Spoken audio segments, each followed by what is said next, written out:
Childhood trauma isn't only what was done to us, it's also what should have happened but didn't. The comfort, the attunement, the feeling that our emotions made sense. Emotional neglect can be quiet and invisible.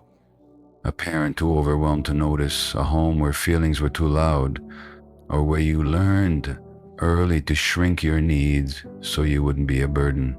When that happens, love starts to mean earning rather than receiving. We learn to read every small cue, to work harder for crumbs of affection, to take responsibility for the moods of others, just to feel safe. Those patterns didn't form because we were weak. They were intelligent responses to a world that didn't feel safe. As children, we adapted the best way we could by pleasing, performing, disappearing, or trying to fix the people who hurt us.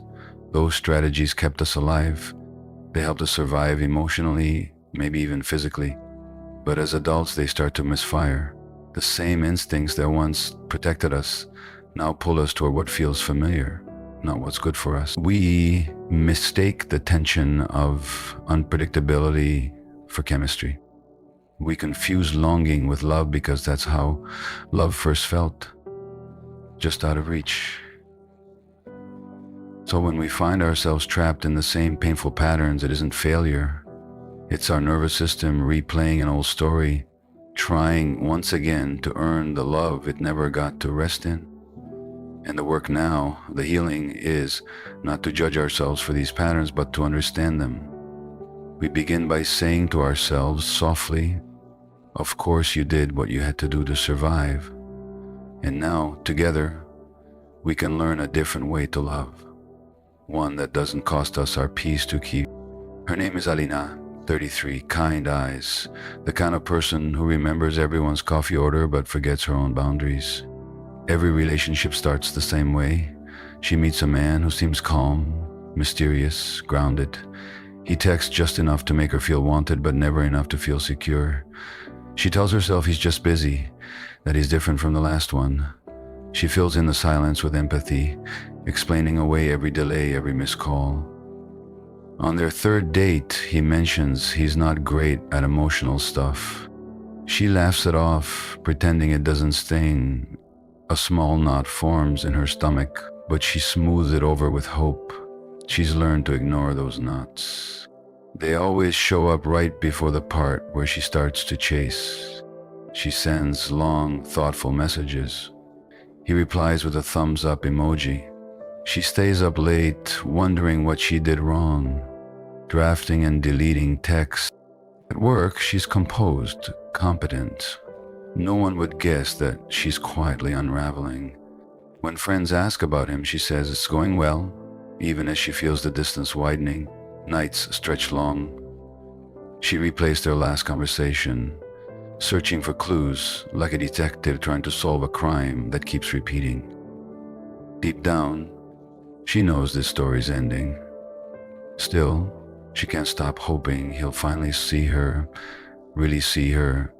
And once, after another fight about needing too much, she sat on her bed in the dark and whispered to herself, "Why do I keep doing this?" And somewhere inside, an older voice answered, quiet and tired, "Because this is what love felt like." When she was little, her father worked late. Her mother was anxious and distracted. Alina learned early to be low maintenance, to read moods before they were spoken, to smile through disappointment. When love came in short bursts, approval, attention, a gentle word, she clung to them, mistaking scarcity for value. Now, as an adult, her body still recognizes that pattern as home. The distance feels familiar. The unpredictability keeps her alert, alive. Safety, on the other hand, feels foreign, almost boring. When someone kind and steady shows up, she tells herself, there's no spark. It's not that she doesn't want love, it's that her nervous system doesn't yet know how to rest in it. Three truths hide inside Alina's story. First, when we grow up with emotional distance, our bodies learn to equate love with pursuit. We chase because once upon a time, Chasing was the only way to stay connected. Second, we internalize inconsistency as normal. The push-pull of attention feels like home, so stillness feels wrong. Third, when our emotions were unseen as children, we learned to earn visibility instead of expecting it freely. We mistake being needed for being loved. But there's a quiet shift waiting to happen. The moment we stop asking others to complete the story we began in childhood and start listening to what our own longing is trying to tell us. Healing doesn't mean choosing differently overnight. It begins with noticing, with pausing at the edge of that old pull and saying, I know this feeling, and this time I don't have to follow it. And that's where Alina's story and ours begins to change. Devin was the kind of person everyone admired, reliable, polished, always in motion. He had a good job, showed up early, never missed a deadline. His phone was an extension of his hand, emails, messages, endless scrolling between meetings.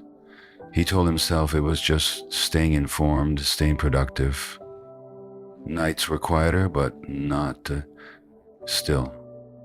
A few drinks to take the edge off, a show playing in the background. His body was there, but he was somewhere else, floating just above his own life. If you met him, you'd think he had it together. And in many ways he did. But inside, everything hummed with a low, constant ache he couldn't name. He didn't explode or collapse. He just kept moving, always forward, never inward. The moment the noise stopped, the moment the phone battery died or the drink ran out, something heavy pressed against his chest.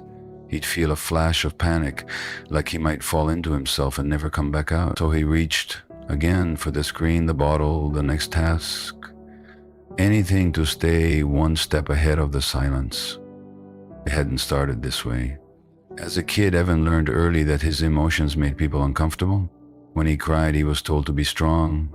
When he was scared, he was told not to be dramatic. So he built a shell of competence, achievement as armor, busyness as proof of worth. He discovered that if he was successful, people smiled. If he was helpful, they stayed close. And when he felt lonely, the best way to escape it was to drown it in motion. Over time, that motion became its own kind of anesthesia. What we often call addiction can look like dedication, discipline, even ambition, but underneath it's often a form of self-soothing, a way to manage pain that feels too big to face. The question isn't why the addiction, it's why the pain. What was so unbearable that being constantly busy felt safer than being still? What part of him learned that feeling nothing was the only way to survive feeling too much? When we look at ourselves through this lens, compassion replaces shame. The scrolling, the drinking, the overworking, they're not failures of willpower. They're strategies the body uses to protect us from feelings we were never taught to hold. They worked once, they helped us function, but now they keep us disconnected from the life we're meant to live. Evan hasn't figured it all out yet. He's just begun to notice the patterns, to sit for a few seconds longer before reaching for the phone, to breathe when the emptiness rises. Healing for him looks like curiosity instead of control. It's learning to ask softer questions. What is the feeling I keep trying to outrun? And what might happen if, just for a moment, I stop running and let myself feel it? Imagine your body as a house with a smoke alarm. The alarm's job is to keep you safe, to alert you when there's danger. But sometimes after too many fires, it becomes oversensitive. It goes off when you just burn toast. That's what happens in us too. When we've lived through moments of fear, disconnection, or emotional neglect, our bodies remember. Even when the mind forgets the story, the nervous system keeps reacting as if the danger is still near.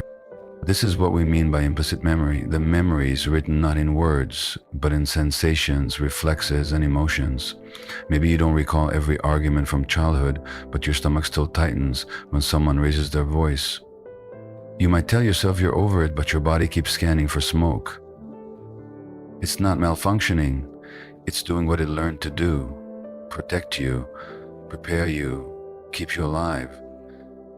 The mind and body aren't separate, they're one conversation happening in two languages.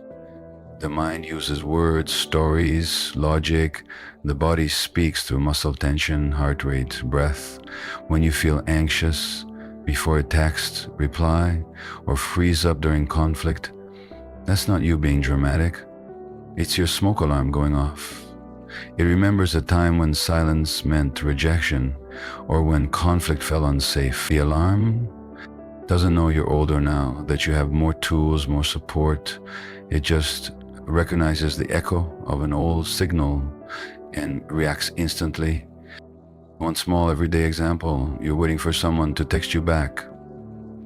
Minutes stretch, your chest tightens, your thoughts spiral. What did I say wrong? Are they mad? You might think you're overreacting, but in reality, your body's reacting exactly as it was trained to.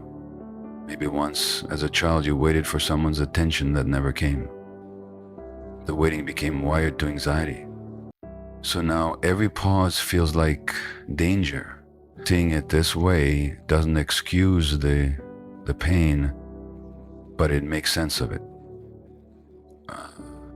And here's the hope. What the body learned, it can also unlearn. The alarm doesn't have to stay hypersensitive forever. Each time we notice it go off and remind ourselves, I'm safe right now, we begin to retrain it. We can teach the body new patterns of safety. Through breath, through slowness, through compassion, instead of judgment. Healing isn't about silencing the alarm, it's about helping it trust again. Let the fires out, and over time it will. The first step toward change isn't to fix anything, it's simply to start noticing. Awareness turns the invisible into something we can work with. Begin with a small journal, not to judge yourself, but to observe. Each day, jot down what moments felt activating, what was happening, who was there, what you felt in your body. You might notice patterns. Tension during silence, guilt after saying no, anxiety around certain people. Writing helps you slow the movie down, frame by frame, until you can see the story you've been living. When you notice a trigger, instead of asking, what's wrong with me, try a few gentle questions. What did this moment remind me of? When have I felt this feeling before? What might my body be trying to protect me from right now? This kind of compassionate inquiry helps shift the focus from self-blame to self-understanding. It lets you move from reacting to relating to your own experience with kindness. Then practice one somatic pause each day. It could be as simple as this. Feel your feet on the floor. Take one slow breath and look around the room. Name 3 things you see, 2 sounds you hear, 1 thing that feels steady beneath you. This orients your body to the present moment. It tells your nervous system, I'm here and I'm safe enough right now. Each pause rewires the loop of automatic reaction, 1 breath at a time. Next, choose 1 small boundary to practice this week. Maybe it's not answering messages after a certain hour, or saying, I'll get back to you later instead of rushing to please. Boundaries teach your body that it's allowed to have space. That safety doesn't always come from compliance. Even 1 boundary honored is a quiet act of repair. And finally, reach toward 1 safe connection. It might be a trusted friend, a support group, or a therapist. Healing happens in the presence of safety, not in isolation. Being seen and met without judgment starts to rewrite the old story that connection equals danger or cost. Each of these steps matters because they build safety from the inside out. Awareness brings clarity. Inquiry brings compassion. The pause grounds you in your body. Boundaries restore dignity. Connection reminds you you're not alone. Healing doesn't begin with grand transformation. It begins with 1 small moment where you choose presence over avoidance. If at any point this process stirs deep pain or memories, consider reaching out for professional support. Having someone trained to hold that space with you isn't a weakness, it's wisdom. Healing was never meant to be a solo project. Both stories, the woman chasing distant love and the man numbing through busyness, are really the same longing wearing different faces. Each began as a child, doing their best to survive disconnection, carrying that wisdom into adulthood where it no longer fits. The tools, awareness, inquiry, pausing, boundaries, connection, are how we gently reintroduce safety to a system that forgot what peace feels like. Think of light rising through cracked roots in dry soil.